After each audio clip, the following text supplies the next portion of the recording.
زہد ترک دنیا کا نام نہیں بلکہ ترک حب دنیا کا نام ہے۔ ہمارے بعض اکابر ایسے گزرے اللہ نے ان کو بہت مال دیا، جیسے حضرت خواجہ عبید اللہ احرار رحمۃ اللہ علیہ سمرقند کے تھے، اور پورا شہر اور اس کی مارکیٹیں ان کی ملکیت تھیں، بہت امیر تھے، اور وہ اپنا مال اللہ کے راستے میں خوب خرچ کرتے تھے۔ ان کا ایک مشہور واقعہ ہے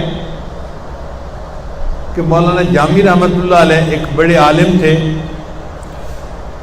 وہ استخارہ کرتے رہے کہ میں کس سے بیعت کروں، کس سے بیعت کروں، تو خواجہ عبید اللہ احرار کا نام آتا تھا، تو وہ چل پڑے کہ میں خواجہ عبید اللہ احرار سے جا کر بیعت ہوتا ہوں۔ چنانچہ حضرت خواجہ صاحب ایک جگہ بیٹھے تھے، اب چونکہ اللہ نے ان کو خوب مال دولت دی تھی تو وہ جہاں بیٹھتے تھے نیچے قالین بچھائے جاتے تھے، اور ان کے جو جانور تھے نا ان کی جو کیلیں تھیں وہ سونے کی بنی ہوئی ہوتی تھیں۔ ہمارے ہاں تو لوہے کی کیلیں گاڑتے ہیں نا جانور باندھنے کے لیے، اور خیمے کی جو میخیں ہوتی ہیں وہ بھی لوہے کی ہوتی ہیں، مگر ان کو اللہ نے اتنا دیا تھا کہ ان کے مریدوں نے ان کی خیموں کی جو کیلیں تھیں وہ سونے کی بنائی تھیں کہ زنگ نہ لگے اور خراب نہ ہو۔ اب مولانا جامی رحمۃ اللہ جب گئے تو بڑے حیران کہ یہاں تو بہت ہی عجیب معاملہ ہے، میخیں بھی سونے کی بنی ہوئی ہیں اور نیچے قالین بچھے ہوئے ہیں اور اوپر بیٹھے سب لوگ ذکر اذکار کر رہے ہیں۔ تو انہوں نے یہ ساری جو ہے دنیا کی نعمتیں دیکھ کے ایک شعر پڑھا، نہ مرد است آن کہ دنیا دوست دارد، وہ مرد نہیں ہوتا جو دنیا کو دوست رکھے، وہ ولی نہیں ہو سکتا۔ تو انہوں نے یہ الفاظ پڑھے اور ملے بغیر واپس آ گئے کہ جی اس پیر سے کیا ملنا کہ جس کے پاس اتنی دنیا ہے، اپنا وقت ضائع کرنے والی بات ہے۔ نہ مرد است آن کہ دنیا دوست دارد، وہ ولی نہیں جو دنیا کو دوست رکھے، یہ کہہ کر واپس آ گئے۔ اب واپس راستے میں تھکے ہوئے تھے تو ایک مسجد میں وہ لیٹ گئے آرام کرنے کے لیے۔ جب لیٹ گئے تو انہوں نے خواب دیکھا کہ قیامت کا دن ہے اور مولانا جامی کھڑے ہیں اور لوگ ان سے اپنے حقوق کا مطالبہ کر رہے ہیں، اور مولانا پھنسے ہوئے ہیں، اور ان کو لگ رہا ہے کہ آج تو مجھے جہنم میں ڈال دیا جائے گا، مطالبہ کرنے والے اتنے لوگ ہیں۔ بہت گھبرائے ہوئے تھے، بہت پریشان تھے۔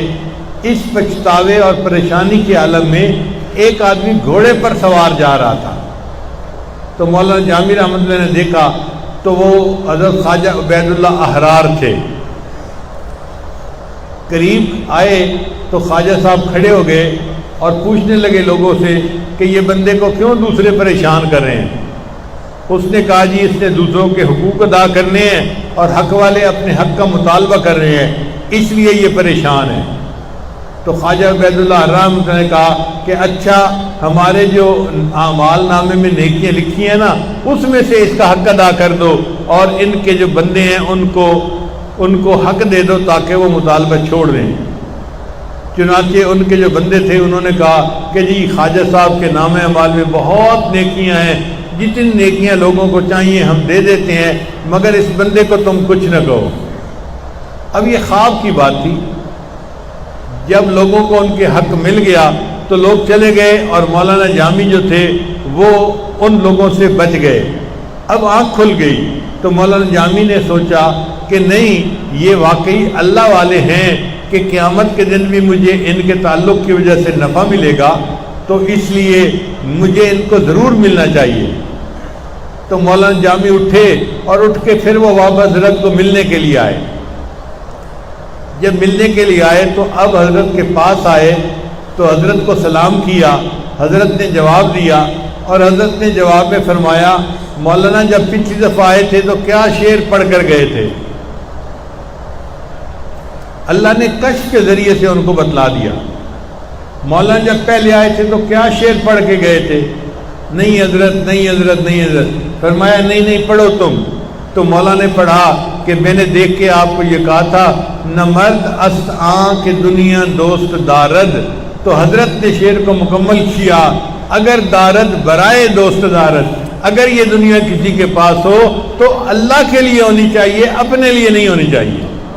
تو اللہ والوں کے پاس اگر دنیا کا مال ہوتا ہے تو وہ اس کو صرف اپنی ذات کے لیے استعمال نہیں کرتے، اللہ کے دین کے لیے استعمال کرتے ہیں اور اللہ کے بندوں کے لیے استعمال کرتے ہیں۔ اس لیے ایسا بندہ جس کے دل میں مال کی محبت نہ ہو، اگرچہ وہ کروڑوں پتی ہے پھر بھی وہ زاہد کہلائے گا۔ اور کچھ لوگ ہوتے ہیں جن کے پاس پھوٹی کوڑی نہیں ہوتی مگر وہ دنیا دار کہلاتے ہیں، اس لیے کہ ان کے دل میں دنیا کی محبت ہوتی ہے۔